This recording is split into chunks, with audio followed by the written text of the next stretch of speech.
किसी ने क्या खूब लिखा है कि अगर बनना है तो ईश्वर की नजरों में अच्छा बनिए, क्योंकि दुनिया तो लाख कोशिश के बाद भी बुरा ही मानेगी। महर्षि वाल्मीकि जी ने जब रामायण लिखी तब नारद जी महर्षि वाल्मीकि जी के पास ये जानने के लिए पहुंचे कि उन्होंने रामायण कैसी लिखी है, प्रभु की कथा के बारे में उन्होंने क्या लिखा है।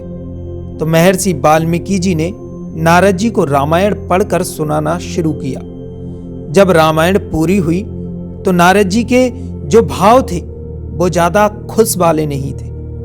महर्षि वाल्मीकि जी ने नारद जी से पूछा कि आपको प्रभु के बारे में लिखी गई रामायण कैसी लगी। नारद जी बोले, आपने प्रभु के बारे में अच्छा लिखा है। लेकिन इतना कहने के बाद नारद जी चुप हो गए। तो महर्षि वाल्मीकि जी ने पूछा, लेकिन क्या? तो नारद जी ने कहा, लेकिन हनुमान जी ने जो रामायण लिखी है वो अद्भुत लिखी है, वो बहुत अच्छी लिखी है। और ऐसा कह करके नारद जी वहां से चले गए। लेकिन जो नारद जी ने महर्षि वाल्मीकि जी से कहा वो शब्द उनके दिमाग में बार बार घूमते रहे। तो महर्षि वाल्मीकि जी ने सोचा कि आखिरकार मैं मिलने के लिए चलता हूं और हनुमान जी से मिलकर यह देखकर आता हूं कि उन्होंने प्रभु के बारे में क्या लिखा है। मैं भी तो सुनकर आऊं कि ऐसा क्या अद्भुत लिखा है।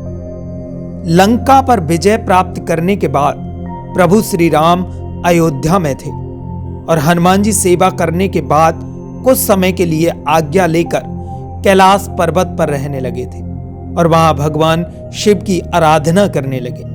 और भगवान राम के बारे में हनुमान जी ने एक शिला पर लिखना प्रारंभ कर दिया था और हनुमान जी ने उस शिला पर हनुमत रामायण लिखी थी। महर्षि वाल्मीकि जी हनुमान जी से मिलने के लिए पहुंचे तो वाल्मीकि जी ने हनुमान जी से कहा कि मैंने सुना है आपने भी रामायण लिखी है, अगर वो रामायण मुझे पढ़ने के लिए मिल जाए। तो हनुमान जी ने कहा कि वो सामने शिला पर लिखी हुई है, यह हनुमत रामायण है। महर्षि वाल्मीकि जी बिना देरी किए हुए उस शिला के पास पहुंचे और रामायण को पढ़ने लगे। और उस हनुमत रामायण को पढ़ते पढ़ते महर्षि वाल्मीकि जी की आंखों से आंसुओं की धारा बहने लगी। व्याकरण बहुत अच्छी, जिस तरीके से वाक्यों को लिखा गया वो बहुत अच्छे से। जब हनुमान जी ने देखा कि महर्षि वाल्मीकि जी रो रहे हैं तो हनुमान जी ने वाल्मीकि जी से पूछा, क्या हुआ, आप रो क्यों रहे हैं? मैंने कुछ खराब लिख दिया क्या? कुछ बुरा लिख दिया क्या? महर्षि वाल्मीकि जी ने कहा कि आपने तो अद्भुत लिख दी।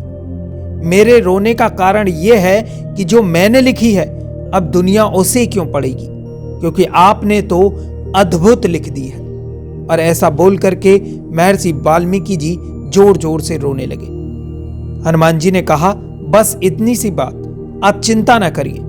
हनुमान जी ने अपने एक कंधे पर महर्षि वाल्मीकि जी को बिठाया और दूसरे कंधे पर उस शिला को रखा जिस पर हनुमत रामायण लिखी हुई थी और समुद्र किनारे पहुंच गए। और हनुमान जी ने महर्षि वाल्मीकि जी के सामने उस शिला को समुद्र में बहा दिया। महर्षि वाल्मीकि जी ने कहा, यह आपने क्या कर दिया?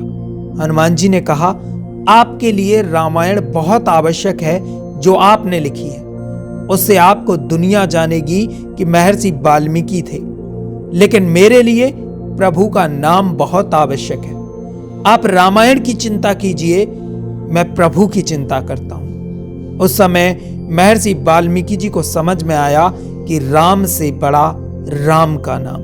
हनुमान जी ने कहा, मैं हर पल हर क्षण अपने प्रभु राम का नाम सुमिरन करता हूं, मुझे और कुछ नहीं चाहिए।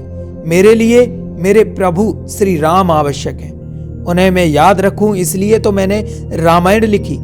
आप रामायण लिख रहे थे कि विश्व आपको याद रखे। महर्षि वाल्मीकि जी को बहुत बड़ी बात समझ में आई। ये जो कहानी है ये हमारे और आपके जीवन में भी अप्लाई होती है। आजकल बहुत सारे लोग हैं जो नाम कमाने और फेम कमाने के लिए काम कर रहे हैं कि दुनिया मुझे याद करे। आप सिर्फ काम अच्छा कीजिए, दुनिया अपने आप याद रखेगी। जैसे आज हनुमान जी का गायन पूरा विश्व करता है, उनकी प्रशंसा करता है, उनकी आराधना करता है। उनकी रामायण हमें पढ़ने को नहीं मिली, लेकिन हम सब जानते हैं कि प्रभु श्री राम के सबसे बड़े भक्त थे हनुमान जी। इसलिए इतना अच्छा काम कीजिए कि दुनिया सिर्फ आपके बारे में बात करे। अपने काम पर फोकस कीजिए, फेम के पीछे मत भागिए। यदि आपको ये स्टोरी अच्छी लगी हो तो लाइक, कमेंट और शेयर जरूर करें। साथ ही हमारे चैनल को सब्सक्राइब कर बेल आइकन दबाएं ताकि हमारी हर आने वाली स्टोरी का नोटिफिकेशन आप तक पहुंच सके।